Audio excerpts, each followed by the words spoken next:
Agora a questão 7 da UFRR, né? Prova que nos interessa aqui um pouco. Então ele deu aí o nosso enunciado, né? Veja aí que no enunciado ele disse que o P é o que está em função de Q, né? Onde ele diz que o preço unitário é P e a quantidade é Q. Então veja que em outras palavras, ele também, como na questão anterior, né, diferente das mais iniciais, ele está me dizendo, olha, P é quem vai fazer o papel do Y, tá? E Q, a quantidade, é quem vai fazer o papel do X. Então ele está me obrigando a fazer isso segundo as alternativas que estão bem claras aqui. O P faz papel do Y e o Q faz o papel do X. Então ele disse aí, uma firma vende cadernos escolar, aqui está meio errado, né? Acho que deve ter sido um erro de digitação. Aqui eu só peguei da prova igual, né?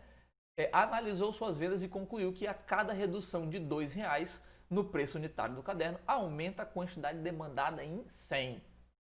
Quando o preço do caderno é 12, a firma vende 500. Então, supondo aí uma função do primeiro grau, uma boa escolha, né? Já disse que era uma função do primeiro grau. Não precisava ter dito isso, uma vez que todas as alternativas são funções do primeiro grau. Então, já ficava implícito numa prova de vestibular, né? Que tem alternativas e eu tenho que escolher uma delas. Então, o que a gente pode afirmar? Então, veja que aqui ele está me dizendo, em outras palavras, um ponto.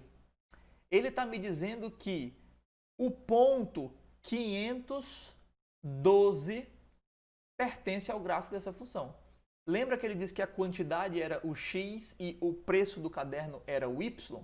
E ele falou aqui, ó, quando o preço vale 12, ou seja, quando o y é 12, a firma vende 500, que é a quantidade vendida. Então, o x é 500.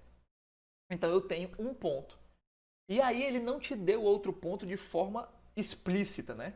Ele te contou uma história. Ele disse que se reduzir R$ 2 no preço, a quantidade demandada aumenta 100, o que faz sentido, né? Alguém que vende algum produto, normalmente quando a gente abaixa o preço do produto, mais pessoas ficam interessadas.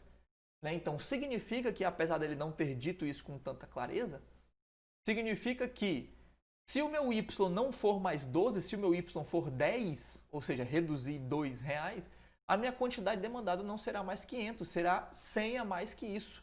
Então será 600. Note que isso é outro ponto que está implícito na história contada. Ah, Pedro, eu não enxerguei esse ponto aqui. Eu poderia ter dito a ideia contrária, eu poderia ter dito assim, ó, se ao invés de eu diminuir R$ 2, eu aumentar 2, né, botar R$ 14, então ele não ia vender mais 500, ele ia vender 400. Pode fazer isso?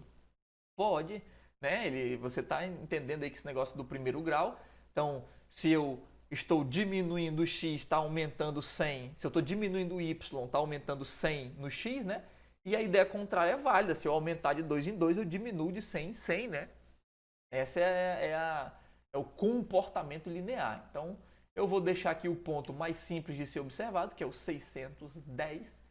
E aí a mesma ideia de antes, né? Veja que as questões elas basicamente se repetem, só que umas te dando a liberdade de escolher quem é x e y, outra te contando uma história de quem é x e y, outra querendo te influenciar a fazer uma regra de 3, e uma dizendo gasto fixo, barará, mas no fundo as questões aqui todas tá com aquela ideia do coeficiente angular, né? Eu falei do sistema, mas a gente evita fazer o sistema, né? O sistema era só uma desculpa para a gente poder revisar. No fundo, o coeficiente angular fica bem mais legal de resolver, né? Então, para a gente descobrir aqui quem é o nosso coeficiente angular, a gente faz a variação do y pela variação do x. Então, eu vou pegar de cima para baixo, tá? Veja, a ordem é muito importante, né? Eu vou fazer de cima para baixo, tá? 12 menos 10, então vou botar aqui 12 menos 10, vai ser dividido por 500 menos 600. Tem que manter a ordem embaixo, né? Veja que vai ficar negativo esse negócio. Vai ficar negativo, claro, porque a gente espera que está diminuindo, né? Então, 12 menos 10 vai dar 2, dividido para 500 menos 600, que é menos 100. Então, quando simplificar isso aí, vai dar menos 1 sobre 50.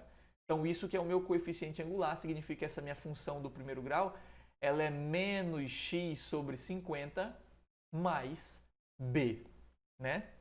Porque ela está decrescendo o preço, né, conforme eu aumento o x. É uma função decrescente. Então, aí aqui eu pego um dos pontos, né? Vou pegar o primeiro ponto, eu sei que a resposta dá 12. se eu jogar 500 no lugar do x. Então vai ficar menos 500 dividido para 50 mais b. Então, simplificando aqui 0 com 0, né? Aí vai ficar menos 50 sobre 5, aí faz essa divisão, vai dar menos 10, né? Mais b, aí agora esse menos 10 passa mais para o outro lado. Então, significa que o b é 22. Então, significa que a minha função é y igual a menos x sobre 50 mais 22. Né? Agora, trocando os papéis aí, né? Então, significa que é q igual menos... Opa, q não, perdão, né? P. P é igual a menos q sobre 50 mais 22. E isso está escrito na letra A de amor. Beleza? Então vamos aí para a próxima questão 8.